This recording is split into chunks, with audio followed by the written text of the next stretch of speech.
അപ്പോൾ നമ്മൾ മൈതാനത്തേക്ക് പോകാം, ലൈനപ്പ് പരിശോധിക്കാം നമുക്ക് എങ്ങനെയാണ് എന്നുള്ളത്. വന്നു കഴിഞ്ഞാൽ നമുക്കൊരു ഈ കാണുന്നത് ഒരു റോബോട്ടിക് ക്രെയിൻ ആണ്. ഈ ക്രെയിനിൽ നിന്ന് നമുക്കൊന്ന് ആകാശത്തേക്ക് പോകണം. ഉയരം പേടിയുണ്ടെങ്കിൽ പേടിയുണ്ടെങ്കിൽ എനിക്ക് പുറത്തേക്ക് പോകേണ്ടി വരുമോ? ഞാൻ വളരെ വിശ്വാസമാണ്, ഞാൻ ഇവിടെ നിൽക്കാം. ഓക്കെ, നമുക്കിതാ ഉയർന്നു വരികയാണ് റോബോട്ടിക് ക്രെയിനിൽ. നമുക്ക് പിന്നിലും മുന്നിലും ആ സ്റ്റേഡിയം, ബ്രസീലിന്റെ നിറങ്ങളിൽ മഞ്ഞയും പച്ചയും നീലയും നിറങ്ങളിൽ അണിഞ്ഞൊരുങ്ങി കിടക്കുന്ന സ്റ്റേഡിയം കാണാം. വ്യൂ കിട്ടുകയാണല്ലേ, മുകളിലേക്ക് നമ്മൾ പോകുമ്പോൾ നമുക്ക് അതിന്റെ സ്റ്റേഡിയം കാണാൻ പറ്റുകയാണ്. എന്റെ കൂടെ പതുക്കെ, ഒരുപാട് വരണ്ട, പതുക്കെ വന്ന് താഴോട്ട് നോക്കിക്കഴിഞ്ഞാൽ താരങ്ങൾ നിരന്ന് നിൽക്കുന്നത് കാണാൻ കഴിയും. അവിടെ ഗോൾ കീപ്പർ അടക്കം 4, 2, 3, 1 കുഞ്ഞിയതാ മുന്നിൽ നിൽക്കുന്ന കുഞ്ഞിയടക്കം എല്ലാ താരങ്ങളും നിരന്ന് നിൽക്കുന്നത് നമുക്ക് കാണാൻ കഴിയും. അപ്പോൾ ഈ ഓരോ താരങ്ങളിലേക്ക് നമുക്ക് പോകേണ്ടതില്ലേ, എങ്ങനെയായിരിക്കും ആ 11, എന്തെങ്കിലും മാറ്റങ്ങളൊക്കെ വരുമോ എന്ന് ബ്രസീലിന്റെ 11 നോക്കാനായിട്ട് നമുക്ക് വീണ്ടും മൈതാനത്തേക്ക് പോയി ഓരോ താരങ്ങളിലേക്കും പോകാം.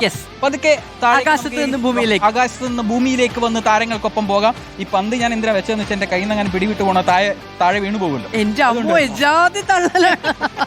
അതുകൊണ്ട് അപ്പോൾ നമുക്ക് ഗോൾ കീപ്പറിൽ നിന്ന് തന്നെ തുടങ്ങാം. വളരെ അതിവേഗം നമ്മൾ ഗോൾ കീപ്പറിലേക്ക് നീങ്ങുകയാണ്. വളരെ വേഗത്തിൽ ഗോൾ കീപ്പറിലേക്ക് എത്തി ലിവർപൂളിന്റെ അലിസൺ ബെക്കർ നമ്മുടെ തൊട്ടു മുന്നിൽ ഇങ്ങനെ നിൽക്കുകയാണ്. എഡേഴ്സിനെ പോലെയുള്ള താരങ്ങളൊക്കെ അവിടെ ഉണ്ട് എങ്കിൽ പോലും അലിസൺ ബെക്കർ തന്നെയായിരിക്കും 1ാം നമ്പർ ഗോൾ കീപ്പറായി വരുന്നത്. First choice goalkeeper Becker തന്നെയാണ്, അലിസൺ ബെക്കർ തന്നെയാണ്. ഇനി നമുക്ക് ഡിഫൻസിലേക്ക് വരാം. വിങ് ബാക്കുകളിൽ നിന്ന് നമുക്ക് തുടങ്ങാം. ആദ്യം പോകുന്നത് റൈറ്റ് ബാക്കിലേക്കാണോ ലെഫ്റ്റ് ബാക്കിലേക്കാണോ എന്ന് നോക്കിയാണ്. ഡാനിലോയാണ് നിൽക്കുന്നത്. ഏതാണ് പൊസിഷൻ നടക്കാൻ വിനീഷ് അറിയാം, അത് പറയാം.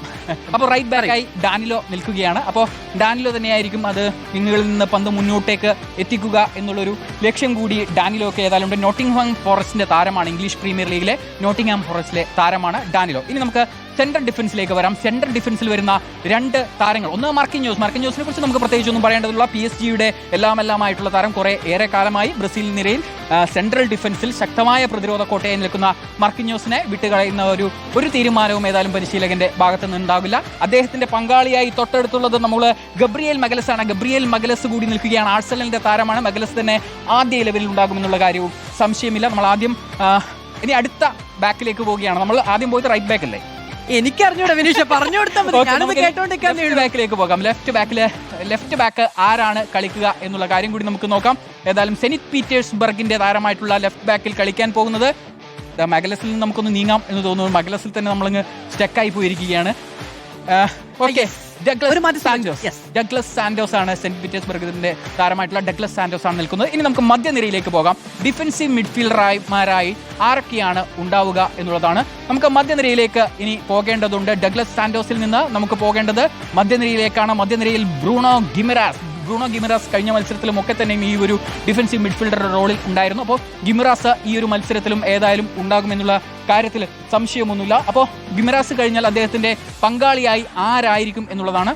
അത് കസമീറോ ആവാനുള്ള ഒരു സാധ്യതയാണുള്ളത്. ഗിമറാസിൽ നിന്ന് നമുക്ക് കസമീറോയിലേക്ക് പോകാം. യുണൈറ്റഡിന്റെ താരമായിട്ടുള്ള കസമീറോ ഡിഫൻസീവ് മിഡ്ഫീൽഡറുടെ റോളിലുണ്ടാവും. ഇനി നമുക്ക് അറ്റാക്കിംഗ് മിഡ്ഫീൽഡിലേക്കും അതുപോലെ തന്നെ വിങ്ങർമാരിലേക്കുമാണ് പോകേണ്ടത്.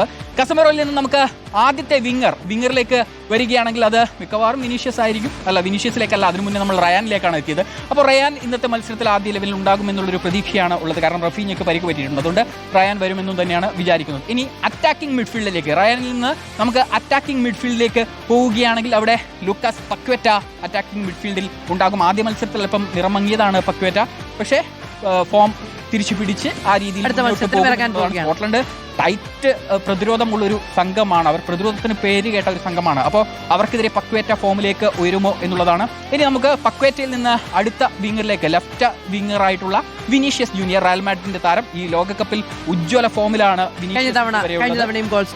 നേടിയിട്ടുണ്ട്. 2 ഗോളുകൾ ഇതിനോടകം തന്നെ നേടിയിട്ടുണ്ട്.